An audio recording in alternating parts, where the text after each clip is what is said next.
नमस्कार दोस्तों, मैं हूं अर्चना प्रजापति एडवोकेट। हमारे channel AP legal information in Hindi में आपका स्वागत है। अब नहीं होगा ईवीएम मशीन से वोटिंग। अब नहीं कर पाएंगे ईवीएम मशीन से मतदान। वीवीपैट से करना होगा मतदान। तो ये अगर कोई सुन रहा है, ये अगर कोई कह रहा है, तो यह गलत फहमी दिलो दिमाग से निकाल दे। क्योंकि मतदान तो हो रहे हैं।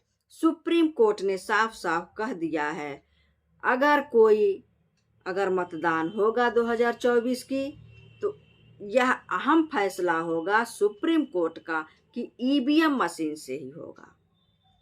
तो कितने लोगों ने सुना कि ईवीएम मशीन से अब नहीं होगा वोटिंग? तो ये गलत सुना है। ईवीएम मशीन से ही वोटिंग हो रहा है। यह सुप्रीम कोर्ट का फैसला आया हुआ है। सुप्रीम कोर्ट ने इसमें बहुत ऐसे 2 से 3 कंडीशन लगाया हुआ है। उसमें आप कार्य कर सकते हैं, ईवीएम मशीन के अंतर्गत कार्य कर सकते हैं, करवा सकते हैं। अगर आपको कोई डाउट है तो उसके अंतर्गत आप जा सकते हैं। यह खुला ऑफर सुप्रीम कोर्ट ने दिया है। लेकिन बैलेट पेपर से सुप्रीम कोर्ट ने कहा है कि नहीं होगा मतदान, ईवीएम मशीन से ही होगा मतदान। मतदान जो है ईवीएम मशीन से ही होगा। ईवीएम वीवीपैट जो है का 100% मिलान नहीं किया जाएगा। ईवीएम से कहा गया है, सुप्रीम कोर्ट ने कहा है कि 100% मिलान नहीं किया जाएगा वीवीपैट पर। वीवीपैट का मतलब यह होता है कि वह एक इलेक्ट्रॉनिक पर्ची होती है। पर्ची के माध्यम से आपको वोटिंग करना होता है। वही मांग किया जा रहा था सुप्रीम कोर्ट से। बहुत ऐसे सुप्रीम कोर्ट ने प्रस्ताव को खारिज किया है, प्रस्ताव को नहीं माना। बहुत प्रस्ताव सुप्रीम कोर्ट के पास गया था, लोगों ने यह प्रस्ताव डाला हुआ था। इस पर बहुत लोगों ने सुप्रीम कोर्ट तक ये आपत्ति जताई थी कि ईवीएम मशीन से 2024 की चुनाव नहीं होनी चाहिए। तो साफ साफ इसी बात को लेकर सुप्रीम कोर्ट ने कह दिया है, चुनाव तो ईवीएम मशीन से ही होगा, लेकिन उसमें कंडीशन लगा दिया है। जो आपत्ति करता थे उनके ऊपर लगा दिया है। तो वो आपत्ति क्या करेंगे और किस प्रकार का आपत्ति सुप्रीम कोर्ट ने लगाया है, आइए हम जानते हैं। सुप्रीम कोर्ट ने कहा है कि चुनाव के बाद सिंबल लोडिंग यूनिटों को भी सील कर सुरक्षित किया जाएगा। यह आश्वासन दिया है कि सिंबल लोडिंग जो यूनिट होता है उसको सुरक्षित रखा जाएगा।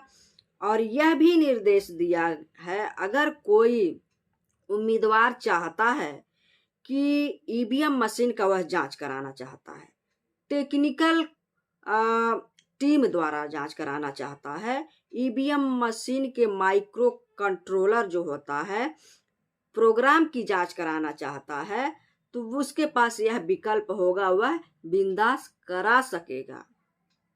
यह खुला ऑफर सुप्रीम कोर्ट ने दिया है।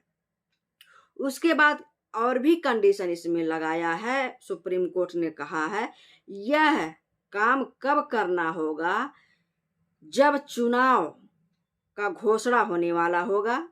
7 दिन के अंदर 7 दिन के अंदर यह कार्य करना होगा। कोई चाहता है उम्मीदवार कि ईवीएम मशीन में किसी प्रकार की गड़बड़ी पाई है या डबल वोट दिए गए हैं, एक बटन दबाने पर 2 वोट उसमें सिंबल दिखाता है, अगर ऐसा उम्मीदवार चाहता है, इस टेक्निकल को जानना चाहता है, टेक्निकल टीम द्वारा ईवीएम मशीन के अंदर जो उसके प्रोग्राम हैं उसको देख सकता है 7 दिन के अंदर। वहीं फिर यह कहा है सुप्रीम कोर्ट ने, अगर ईवीएम मशीन के अंदर किसी भी प्रकार का गड़बड़ी नहीं पाया जाता है तो उसका भुगतान भी वह करेगा। अगर ईवीएम मशीन के अंदर कोई गड़बड़ी पाया जाता है, कोई गड़बड़ी किया गया है, अगर वह साबित कर देता है उम्मीदवार, तो जितना खर्चा उसका लगा है, टेक्निकल टीम द्वारा उसको जो भी ईवीएम के अंदर छेड़खानी किया गया है, जो भी उसका खर्चा लगता है, वह उसको वापस कर दिया जाएगा। यह बहुत ही अहम फैसला सुप्रीम कोर्ट ने दिया है। और यह फैसला सुनाते हुए जस्टिस खन्ना ने कहा कि वीवीपैट वेरिफिकेशन का खर्चा उम्मीदवारों को खुद उठाना पड़ेगा। अगर उनको डाउट है कि ईवीएम मशीन में छेड़खानी हुई है, उनको खर्चा भी उठाना पड़ेगा। अगर साबित हो जाता है तो वह खर्चा वापस हो जाएगा। यह कंडीशन लगा दिया है सुप्रीम कोर्ट ने। लेकिन मेन मकसद यह है कि 2024 का चुनाव ईवीएम मशीन के द्वारा ही किया जाएगा। वहीं एक कंडीशन और है, अगर किसी स्थिति में ईवीएम में छेड़छाड़ पाई गई तो खर्च वापस दिया जाएगा। हमने कहा कि अगर आप इच्छुक हैं कि ईवीएम के साथ कोई छेड़खानी हुआ है, तो अपने टीम द्वारा, टेक्निकल टीम द्वारा आप ईवीएम मशीन के अंदर जो भी छेड़खानी किया गया उसकी जांच पड़ताल कर सकते हैं, लेकिन उसकी खर्चा आपको वहन करना होगा। अगर आप साबित कर देते हैं कि ईवीएम के अंदर वास्तविक रूप से इसमें छेड़खानी किया गया है, तो वह खर्चा आपको वापस मिल जाएगा। यह सुप्रीम कोर्ट का फैसला है। तो ये था हमारा छोटा सा वीडियो ईवीएम मशीन के ऊपर। जो गलतफहमी में लोग रहते थे बैलेट पेपर से होगा, पर्ची से होगा, तो ऐसा कुछ नहीं है। सुप्रीम कोर्ट का फैसला है, ईवीएम मशीन से ही 2024 का चुनाव हो रहा है। जय हिंद, जय भारत।